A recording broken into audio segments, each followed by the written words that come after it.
Television City, a world-class consumer research center in the heart of Las Vegas, offers a distinct experience and unmatched value. Located in one of the largest and most popular hotels on the Strip, the MGM Grand. With over 35 million visitors a year, Las Vegas ranks high among the most visited tourist attractions in the world. Television City receives people from all social, ethnic, and economic classes with visitors from all 50 states and numerous countries around the world. Television City offers a full complement of research tools, including 3 private screening rooms, each with 25 seats and all with advanced touchscreen survey computers, 3 state-of-the-art focus group rooms, each equipped with HD video conference record and playback capabilities for remote client viewing, comfortable modern client viewing rooms where you can watch your study in person and get instant and actionable feedback. Television City is a proven entity with several media clients whose projects are independently managed by major research firms, including Nielsen, the industry leader in media research. The 9,000 square foot research center provides clients real-time access to consumer data. Want to test your advertising, programming, or content? This is the place to do it. Find out, how effective is your advertising? Is your brand standing out? Are your products breaking through with consumers? Have a question about the effectiveness of your website? Using cutting-edge eye tracking tools and recording software, the Digital Website Evaluation Lab tracks every click, search, or purchase a visitor makes on a particular website. Want to test your TV ad? The exclusive NeuroLab Brainwave testing area helps clients to understand consumers' subconscious response to advertiser messages. Need to set up a focus group? This is the ideal place for focus group testing. Why not a higher score? What kept your score down? I think he needs a main character role. How many laughed out loud? I really liked how he delivered a lot of the lines. Television City is a well-known entity in the advertising and marketing industry. Client research and testing materials are strictly proprietary and confidential. In operation since 2001, hundreds of television series have been tested. A vast array of ads and websites have been evaluated. Virtually every major new consumer electronics product introduced in the past 10 years has been tested. Open 365 days a year, 12 hours each day. We have a professional staff of expert moderators, recruiters, and audio and video technicians on site to assist you. When it comes to knowing the who, what, and where of consumer research, look no further than CBS Television City, in the heart of Las Vegas.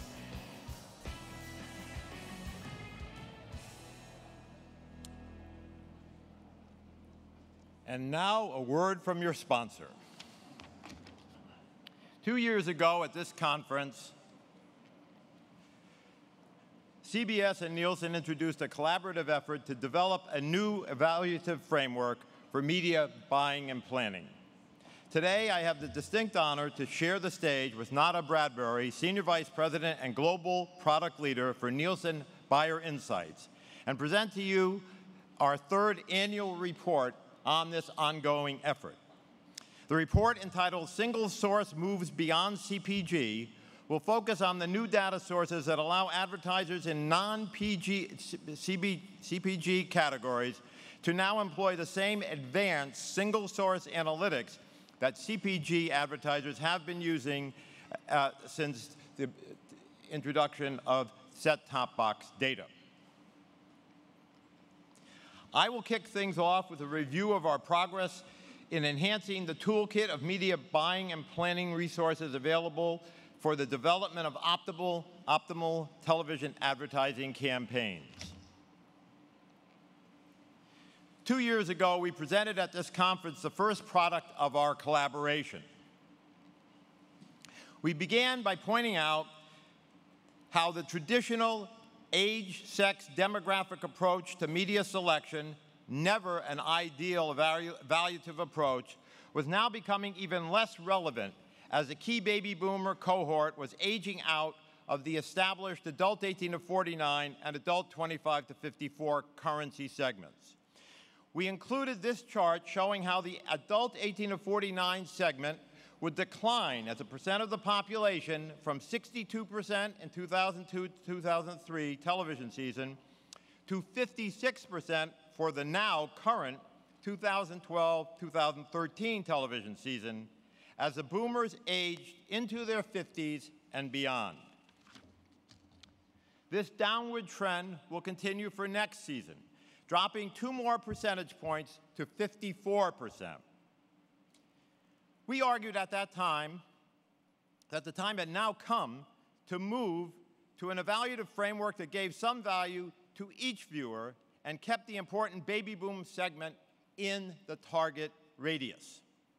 We also argued that marketers needed to have an evaluative framework that told them more about media audiences and their age and sex, that gave the media planners and buyers insights into the lifestyles of the media audiences and the role each medium played in those lifestyles. This led us to the goal of developing a segmentation of the population based upon the role of each medium in the individual's life and the relationship of that individual with media technology, new and old. Our architects for this project were the brilliant marketing team at the Cambridge Group, a then newly acquired division of Nielsen.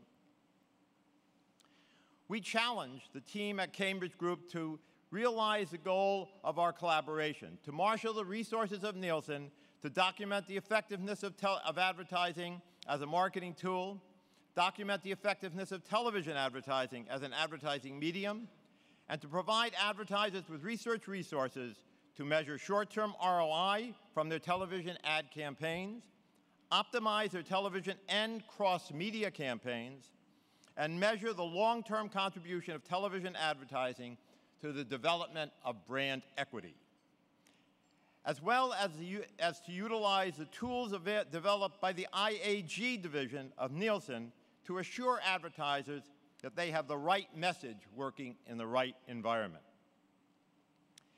Cambridge really delivered, employing their renowned demand landscape segmentation approach developed on the basis of a comprehensive research study of the television advertising and online activities of the U.S. population. They defined 6 key demand pool segments of the population and 5 distinct need states that motivate the members of these segments to make their television program selections. They then arrayed a comprehensive list of television programs by the segments most attracted to those programs and the need states served by those programs.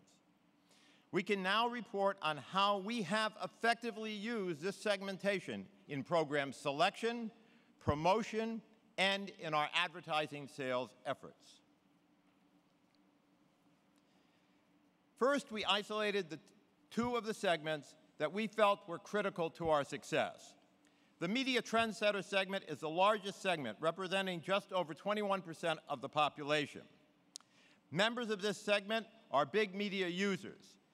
They are more male than female and concentrated in the 25 to 44 age group. They have above average median income, tend to live in urban areas, and are ethnically diverse with above average representation of every minority group. With their heavier viewing level, media trendsetters account for 1/4 of all television viewing. A key characteristic of media trendsetters is the fact they are social diffusers. They not only consume a great deal of media content, they talk about that content. Program passionates constitute 18% of the population. Program passionates are twice as likely to be women as men. This segment boasts the highest median income. They are concentrated in the 25 to 44 age group and are more likely to have children in their households. This segment is mostly white and lower than average in ethnic diversity. Program passionates are so named because of their tendency to have great loyalty to their favorite programs. They're also the most active DVRers. Let's see what we've learned about these segments in the past 2 years. First, looking first at the media trendsetters, we see that they, along with the younger streamers, are driving the new online streaming phenomenon. Together, these 2 segments, just slightly over 1/3 of the population, account for almost 3/4 of all television streaming. And these key consumers of media content are reporting increased levels of online streaming this year. We also see that the other segment, program passionates, are starting to discover the online streaming of television programs. Speaking of program passionates, we see that in addition to their heavy use of DVRs, they are driving the fast-growing free VOD market. This segmentation is now employed in all of our research, and judging by the dynamic roles of both of the segments we chose as critical to our business back in 2011, we made the right choices. But there's another fast-evolving element affecting today's media environment: social media. Last year, we wanted to expand our segmentation approach to encompass social media and the key word-of-mouth element in building brand equity. To provide the most comprehensive measure of word-of-mouth and social media, we turned to Keller Fay, the pioneer and leading research firm in the area. We integrated our segmentation into the Keller Fay ongoing word-of-mouth measurement research to define the role of each of our segments in the socialization of television program content and television advertising messages. We then combined this research with our Nielsen television data to generate word-of-mouth metrics by program. Ed Keller and I presented these findings last year at Adweek. We chose this approach because it measured the full spectrum of word-of-mouth socialization process, not just the small online component of that process. To be specific, the work of Keller Fay has documented that online conversations account for just 8% of daily word-of-mouth conversations. I am pleased to say that Keller Fay found television ads and programs to be the #1 and #2 most referenced information sources in conversations about brands across a broad array of product categories. But how does this word-of-mouth activity look across our segments? Remember that one of the characteristics we found for media trendsetters was social diffusion. They are key to spreading the word about the television programs they watch. Well, maybe we should change this category to just plain trendsetters. Media trendsetters far outdistance all the other segments in daily conversations about brand mentions across almost all product categories. However, there's a good reason to keep media in the name of this segment. They are most likely to base their conversations about brands largely on paid media content. Our use of this demand landscape segmentation approach we introduced to you just 2 seasons ago in our program selection, promotion, and marketing planning activities has helped it make possible for CBS to maintain the #1 primetime ranking for each of the 6 segments. Furthermore, our focus on media trendsetters has allowed us to enhance our dominant position with this key segment of the population. This fall, our programs claimed 6 of the top 10 and 13 of the top 20 positions among members of this key media trendsetter segment. So, we've had great success applying this new segmentation approach at CBS. But what about our work with advertisers? This brings me to last year's conference, during which we showcased our groundbreaking work with General Mills. Our goal was to integrate our media-centric segmentation with this advertiser's segmentation to enhance the program selection process for General Mills. We could not have chosen a better partner than General Mills, and more specifically, Gail Fugit. Those of you that know Gail know that we did not really choose General Mills as much as Gail chose us to help her further enhance General Mills' already industry-leading segmentation position.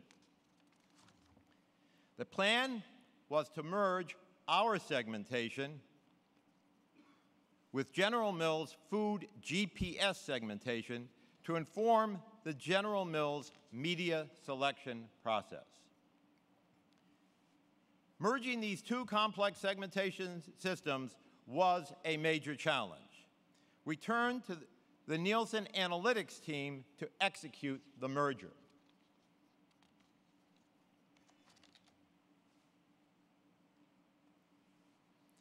We started with the extraordinary work of General Mills in defining the food market. They had already used their precision targeting approach to isolate the segments of the market most responsive to advertising. We were able to overlay our demand landscape segmentation and tie program passionates to one of their high response segments, the convenience segment. We did this analysis for a number of General Mills brands, and they were able to use this approach to improve their television advertising ROI.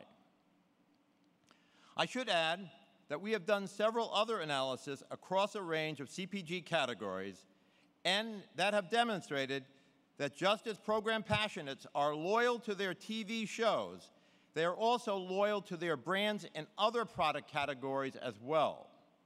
Program passionates are more likely to be willing to pay for quality and are more resistant to price-related promotion and low-priced store brands.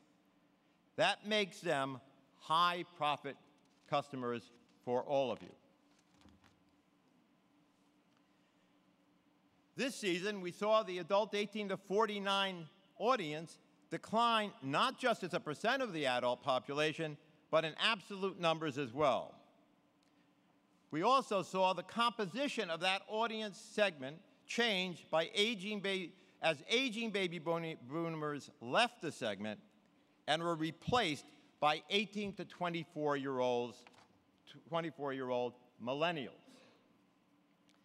These younger millennials, with their active lifestyles and relatively lower level of time spent in the home, view less average hours of television than their older counterparts. What that means is that this season and next season, adult audiences in these two age groups will decline over 1%. Just looking ahead to next year's adult 18 to 49 audiences, we see a decline of 1.4% for this demographic and 1.6% for adults 25 to 54. That means that those declines will take place even if every adult watches the same amount of television as they did the previous year. We should not continue to base our business on a smaller and smaller share of our total audience, and neither should our advertisers. The segmentation approach that we are employing is working for us in fortifying our leadership position. A segmentation approach that gives some value to each member of the audience and keeps the important baby boomers in the equation is required today. And our advertisers are recognizing that it is not just about adults 18 to 49 anymore. While ad prices are still closely tied to the delivery of these younger adults, the correlation of prices to adult 18 to 49 delivery is softening. Advertisers are correctly continuing to keep the 50-plus boomers in their target range. And in the CPG categories they are increasingly doing so by tapping into the single-source tools Nielsen has been aggressively developing. The number of projects performed by Nielsen Catalina Solutions has exceeded 1,000 and is expected to double this year. These new single-source analytic tools are clearly being embraced by CPG marketers. However, up until now, they have not been widely available in non-CPG categories. That is about to change. Our presentation today addresses the subject of the use of single-source analytics in non-CPG categories.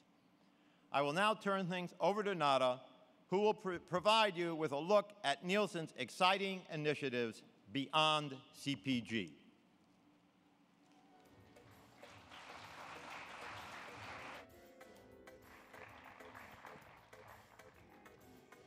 Thank you, Dave.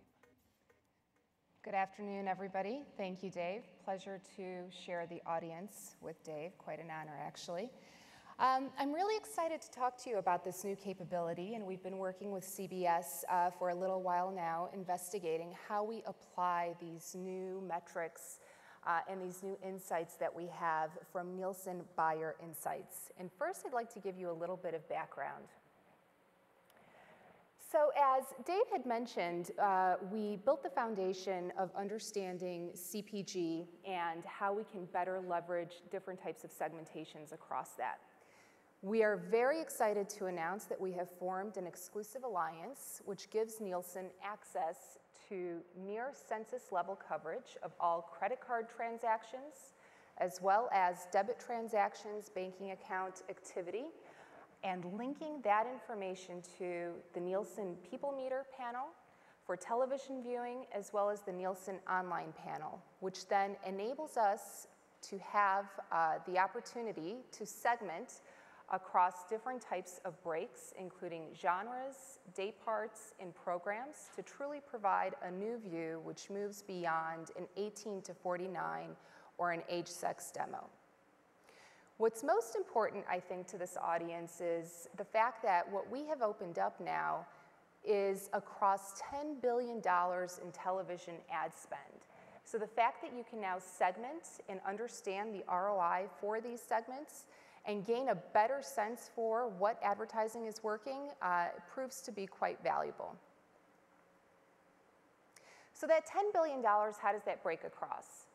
If you think about your credit card statement or your bank statement, anything that you use to charge on your card or that you may have automatic payments set up through your bank account or you use your debit card for, we now have access to that data. And through a privacy-compliant manner, we have linked this information with our panels to gain a better understanding of what people watch and what people buy. And as we look at this, what we see is we've got access to retail, travel, online, the financial industry, telecom, entertainment. I could go on and on. Basically, anything that you buy, we can now see.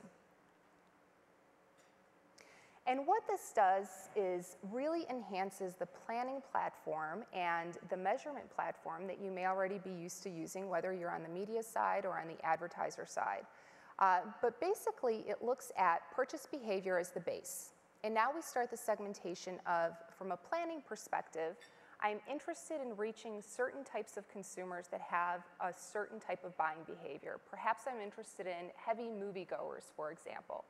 I can look at programming, genre, day part, as I mentioned, to understand how I should plan my campaign. But I could also take a look at how effective my campaign was by looking at an ROI analysis, and then further refining how I go back into the marketplace with a better campaign, perhaps even targeting those that responded better to the certain campaign that I had out there from the ROI analysis.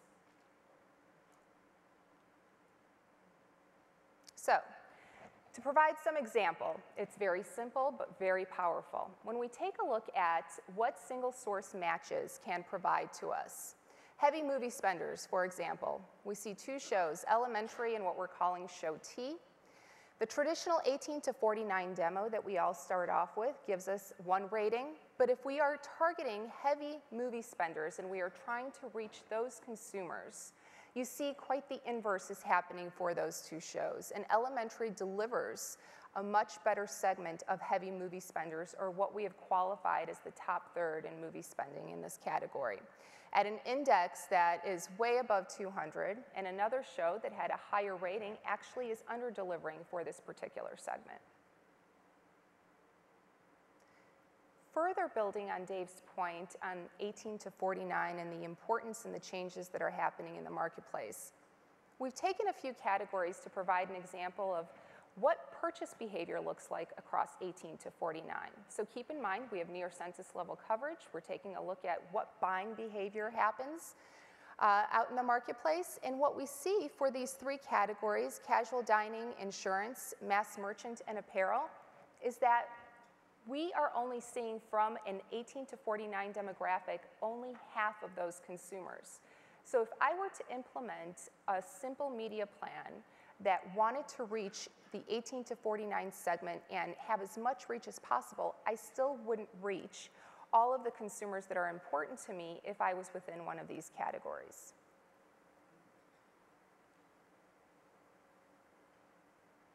Insurance buyers. This is quite interesting because once again, what we see and what you'll see repeating over and over again as we go through this is we have the 18 to 49 ratings, which are a great way to get started. But if we are targeting and looking for reach of consumers for the insurance segment, if I am an insurance advertiser and I need to reach those consumers, Person of Interest and Bones do a much better job delivering on insurance buyers, and they really differentiate themselves from the rest of the group when looking at how those consumers are delivered. Casual dining buyers. Casual dining we defined as casual dining experiences excluding quick serve restaurants. So if you think about Fridays, Applebee's, Outback Steakhouse, those would all be included within here. And because of the way that the data is covered, we have the opportunity to do a lot of mixing and matching, creating custom categories, and also going down to individual merchants, as I'll share in a little bit. But from this perspective, once again, what you'll see is that even though we've got some ratings out there that show that they may not be as good of a show from a reach perspective, when looking at a particular category, it's really underselling itself at how it can reach the casual dining consumer. Blue Bloods, for example, is the lowest rated on here from 18 to 49, but for casual dining, that's where you want to be. It delivers at a 365 index for reaching casual dining consumers. Modern Family, right up there too. Even though it has such a high rating from this perspective, it still over-delivers for casual dining consumers. Mass merchant and apparel shoppers, same story here. What we see is that just looking at traditional age sex demos truly doesn't value what consumer reach should be. So buyers for the mass merchant and apparel shoppers, from this perspective, Dancing with the Stars and NCIS over-deliver, while Show Y and Show Z under-deliver.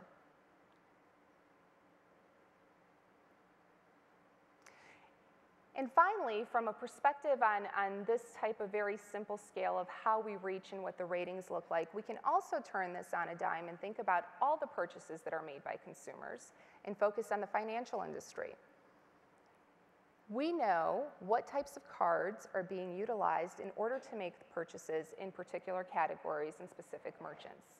And now you can also help your clients, or as an advertiser, plan a better model in order to reach certain types of card users. In this example, we're looking at reward seekers, so people who like to get points or miles for their credit card usage. Once again, what we see here are two shows that are very different, Amazing Race 21 and 60 Minutes. They're very different shows that you would think have very different consumer segments, but they are both very heavy with reward seekers and therefore would be the right fit for building a plan against that type of segment. So this is the traditional view. This is Thursday prime time, adults 18 to 49 from fall of 2012. And this ranks the shows for Thursday broadcast prime time. What we see here is we have quite a different segment going from 6.1 down to 1.0, but that changes dramatically when we start layering in merchant information and looking at this from a biographic perspective. And what we see now is if we look within the mass merchant and apparel category that we talked about, and we start talking about retailer A. So this very specific advertiser is looking at how they should plan their buy for the season. We see that there is a tremendous shift in the ratings that are being viewed here and where they can best reach consumers that shop within retailer A. Big Bang Theory, Person of Interest, Elementary, all very highly rated for reaching that particular consumer blend. Adding another layer into this, let's take a look at the CPM, but not just for reaching all of those consumers, for reaching the consumers that shop in retailer A.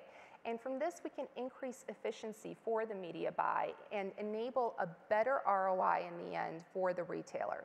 As you could see here, Person of Interest is a really great buy for this particular category, for this particular merchant.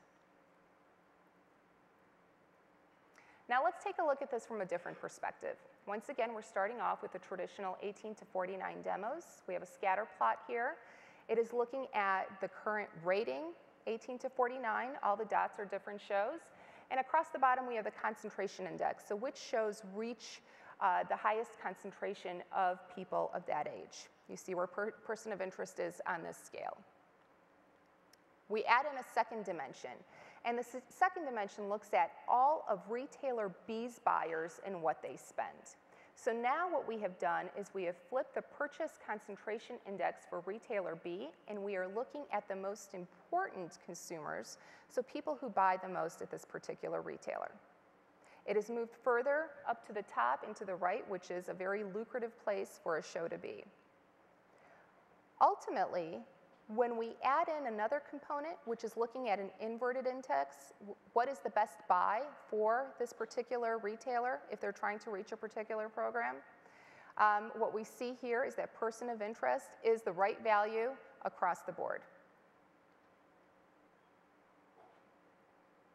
And finally, I just want to point out that there are different ways to do segmentations. We have done a few examples that take a look at many categories that we have across the board, but there's also another way to plot this out. Depending on what type of merchant I am, what category I'm in, who I'm trying to reach.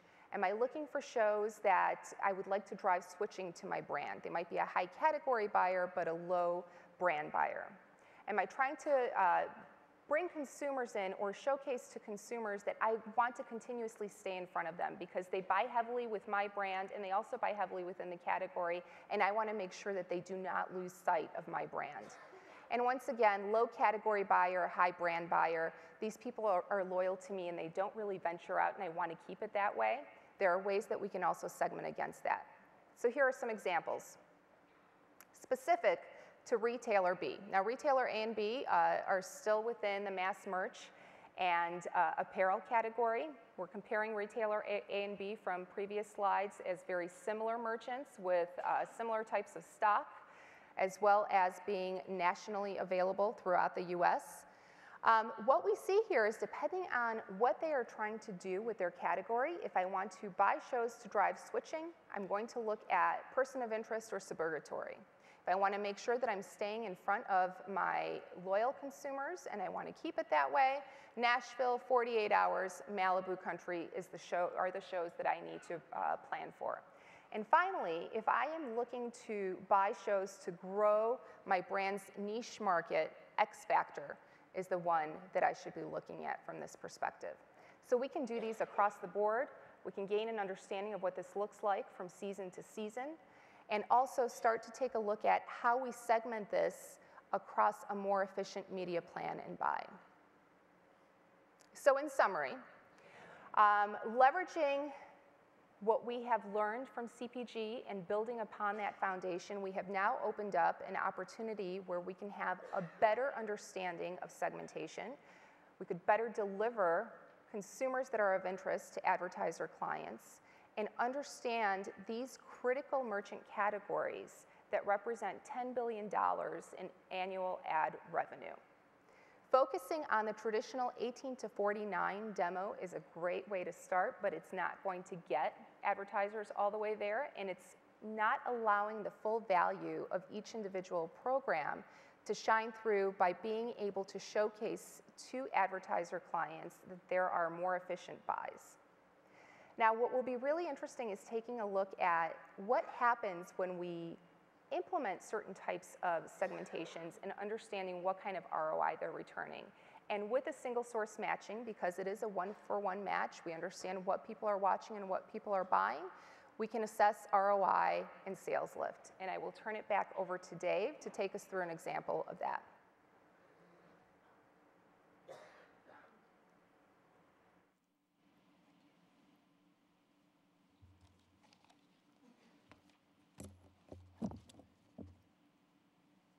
So as the last part of our presentation, I'm now going to take you through a case history using real data to illustrate how these new single source measurement tools can help to optimize the television advertising investments.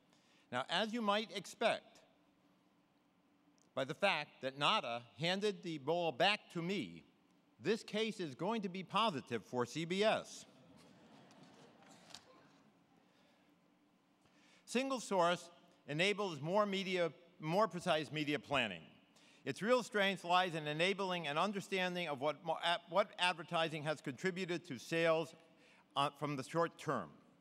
The ROI assessment we will show here has important characteristics. It's an evaluation based on short-term sales response, comparing those viewers who were exposed to a campaign to a control group of those who did not see the ads. We are looking for lift in converting exposure to purchase occasions. In this example, we keep the comparison simple, using the same time periods for viewing and for conversion to purchases. However, we are purposely not looking for other characteristics of long-run ROI studies based on econometric models. We're not attempting to measure brand equity or its effects. We're also not trying to assign effects of advertising to base sales and incremental sales. What we will detail next is buyer lift assessment for 2 advertisers in the casual dining category. First, we will look at a casual dining advertiser who buys ad time mostly on cable. Only 6% of their spending was on broadcast in 2012. We will look at the final 3 months of 2012. It's the holiday season, so a lot of people are out of their homes and shopping for gifts. At the same time, it's the beginning of the new season for broadcast primetime television, and it's a big period for sports programming as the NFL gets down to the playoff races and college and professional basketball seasons begin. Let's start with Restaurant A. Their primarily cable campaign does not appear to have been effective. In fact, the people who saw the TV ads were 6% less likely to visit Restaurant A during the 3-month period that the campaign ran on than the people who did not see them. Both the primetime and sports components of the base cable schedule failed to lift the number of visitors to Restaurant A. So does that mean that Restaurant A's TV advertising did not work? Not necessarily. The Restaurant A buy was based on adults 18 to 49, as are many of the campaigns in this category. It could be that the potential customers seeing Restaurant A's ads also saw more ads for the competition. Television advertising is a competitive activity. To gain market share, an advertiser has to have advertising that is more effective than that of the competition. Perhaps this wasn't.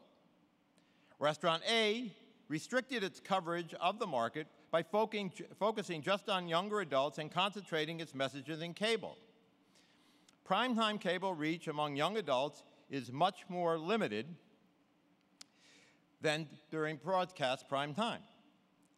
If its competitors had more effective messaging or more weight against the same target audience, Restaurant A's advertising might well have been working, but been overwhelmed by that of the competition.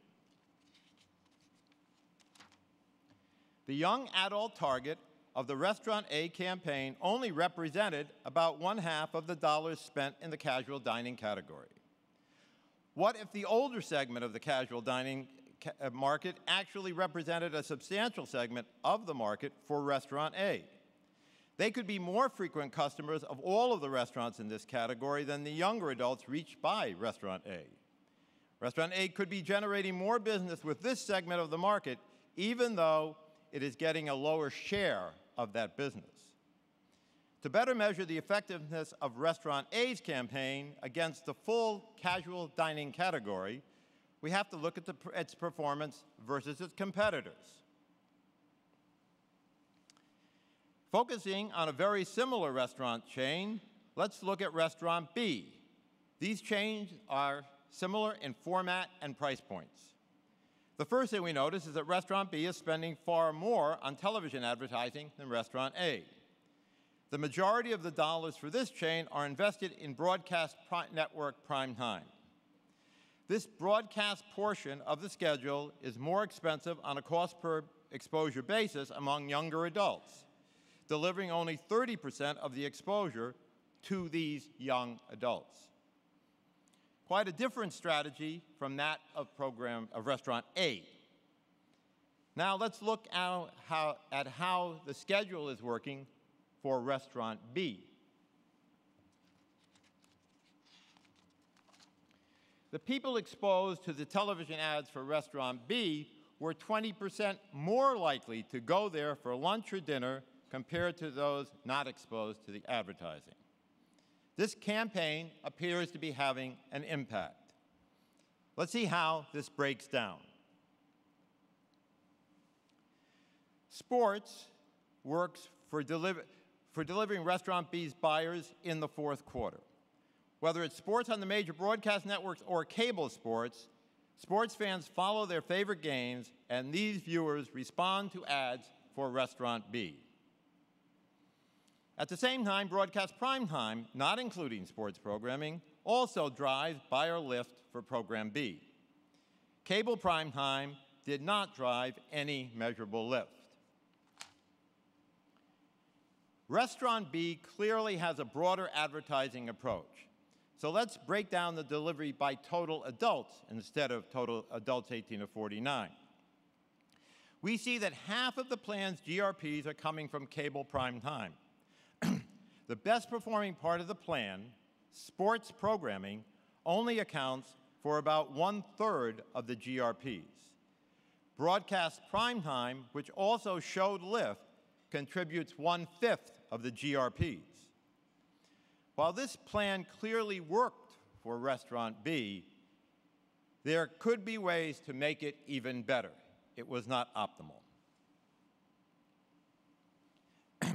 Certainly thoughts of reallocating GRPs from primetime, which showed no lift, to broadcast primetime, which did show lift, would make sense.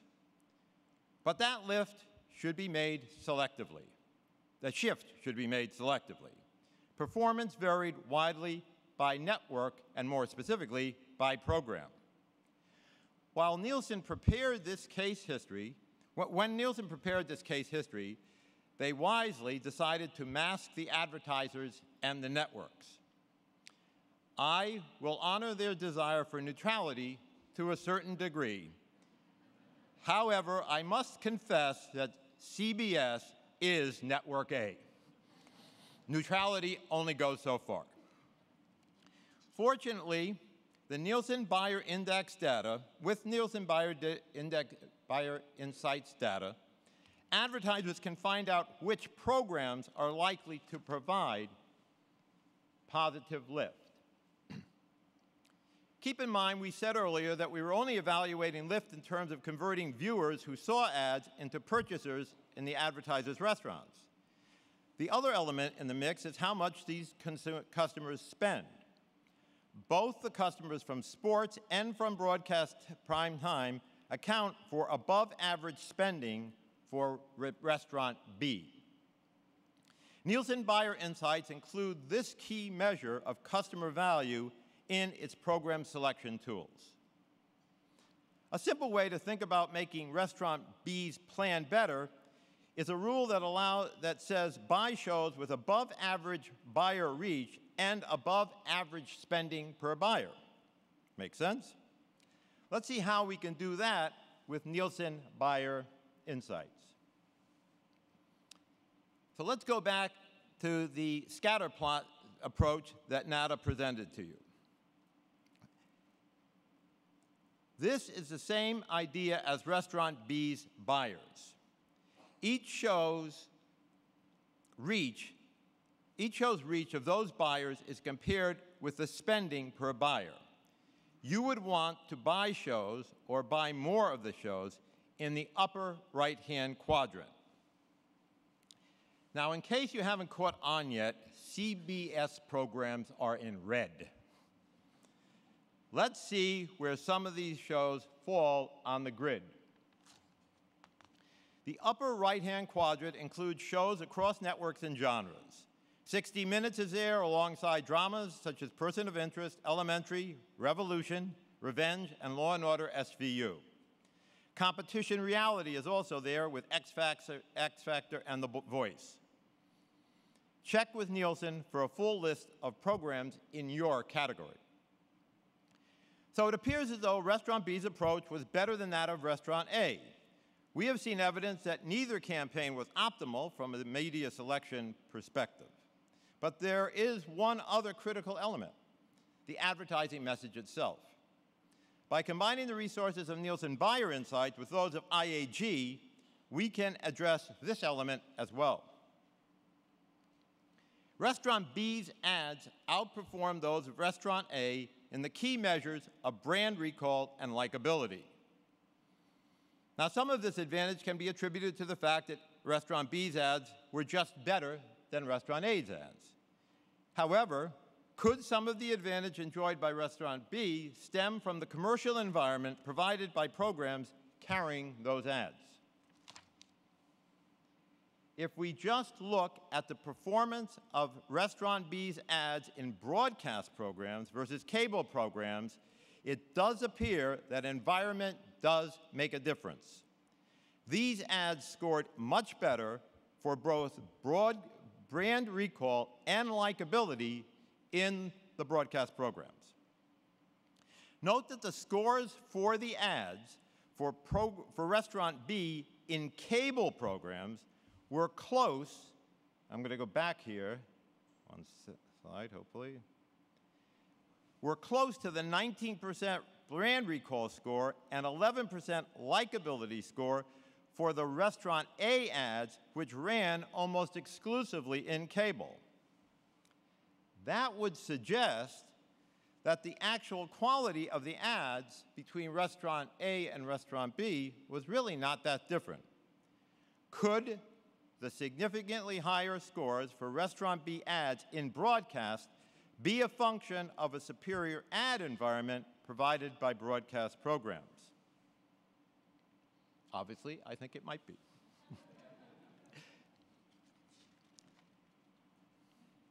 So, this case has, let's go back a thing, I'm not ready for the slide.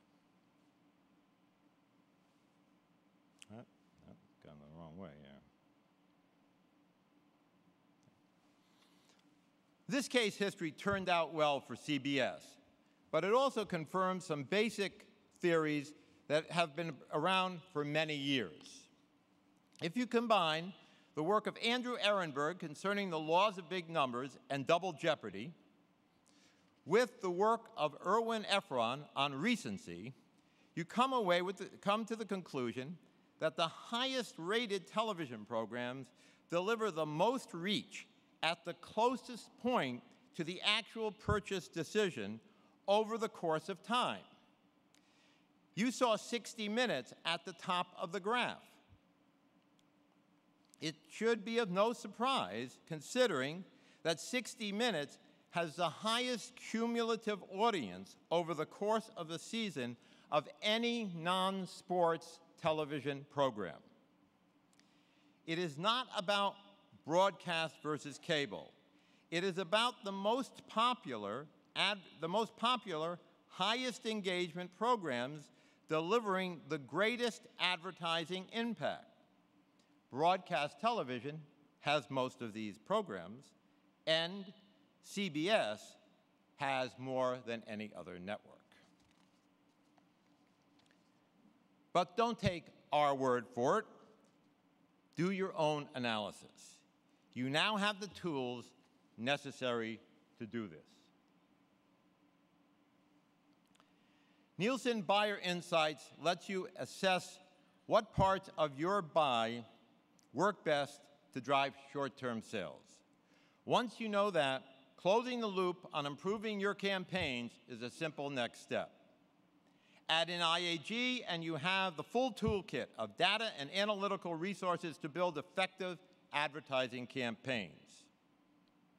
At CBS, we hope to team up with Nielsen and our advertisers to put these new tools to work towards optimizing the schedules run on CBS by those advertisers. Looking to the future, we are committed to continue our ongoing program with Nielsen to bring better television advertising metrics to our clients, to work with our clients to help them integrate these new measures into the television buying and planning process, and to move to the next frontier, evaluating the models used to allocate their marketing dollars and subsequently media dollars among the options available to them. We already have accumulated strong evidence that many of the models being employed by marketers today undervalue the contribution of advertising, and more specifically, the role of television advertising in delivering marketing ROI. Look for the first results from this major effort at Audience Measurement 8.0.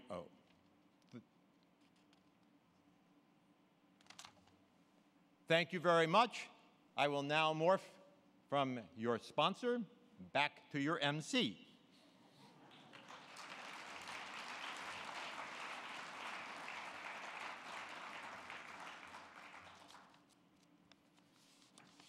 So let me run through the agenda for this afternoon. I'd like to invite you all to visit the Insight Zones on the 5th floor, where you can continue the conversation with Stephen, Dave, and Jamie, as well as the ARF Board of Directors in the ARF Lounge, and hear other presentations.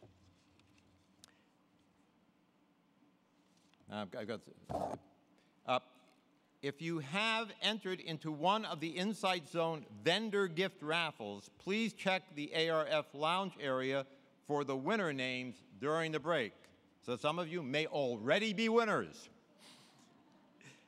Nada and I will also be available to answer your questions at the CBS Television City booth during the Insight Zone period. After that, the key issue forums will begin at 3:10. Also, between 3:30 and 4 at the Insight Zone, the Committee for Quality 2, for Research Quality 2, Fitting the Pieces of the Quality Puzzle Together presentation will take place. So 3:30 to 4, Fitting the Pieces of the Quality Puzzle Together at the Insight Zone also. A lot going on at the Insight Zone. ABC Family, Comcast Media 360, Crimson Hexacon, and Research Now Mobile will also be presenting at learning sessions at 4:15 p.m. And then tonight we have the great Ogilvy Awards in this room. The door for that opens at 7:45 p.m. Tomorrow, we'll see you back in the room at 8:15 in the morning. Please get here early because we start off with a very powerful presentation by Facebook, followed by an all-star panel discussion of the state of digital measurement, a hot topic that gets hotter every day. So I hope to see you at the Insight Zone and tonight at the dinner. Thank you.